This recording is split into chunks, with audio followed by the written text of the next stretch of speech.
Hello, I'm Melissa Milburn.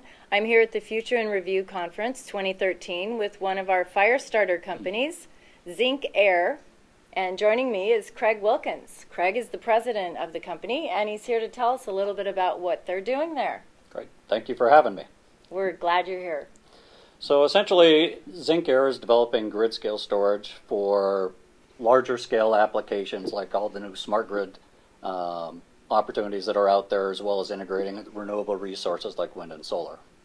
Okay, and so what challenge then are you solving for? What's your business solving for? You know, if you start thinking about renewables, there's a lot of interest in renewables and there's a lot of applications. The problem that you have is typically renewables tend to be variable and unpredictable. And if we could store energy that's coming from those generation devices and deliver them when the power is needed, not just when it's generated, we can have significant savings and impact to the grid. So how far along is your company? We started the company 3 years ago, and we are through the development stage of the battery, and we are 6 months from our initial commercial launch. That's exciting. That is exciting. Well, congratulations to that. So when your company succeeds, how do you foresee the world improving within the next, say, 5 years or so?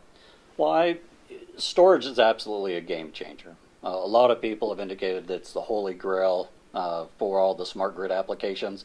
It's great to call it a smart grid, but if you can't control the energy and deploy it when it's needed, it's really not that smart. Mm-hmm.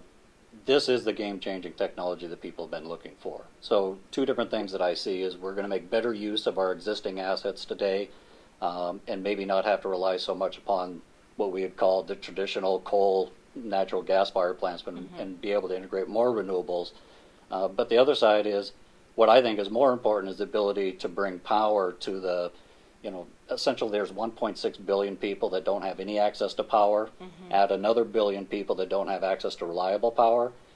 If storage is successful, we can lift tens of millions, if not hundreds of millions out of poverty, and I think that's the most significant impact that we could foresee. And so sub-Saharan Africa would be one of your areas it's a where perfect you see target market for us. So what you see is a lot of the poor countries are using traditional wood to heat their food, or they're using kerosene lamps to light. But if you could have a distributed solution where a battery is a component to provide that energy, you not only impact the lives of the quality of life, but you could also start building other infrastructure like healthcare. Saving lives. Saving lives. There you go. Great. Well, Craig, thank you for the work you're doing, and congratulations again on being a FiReStarter this year for FiRe 13. Thank you.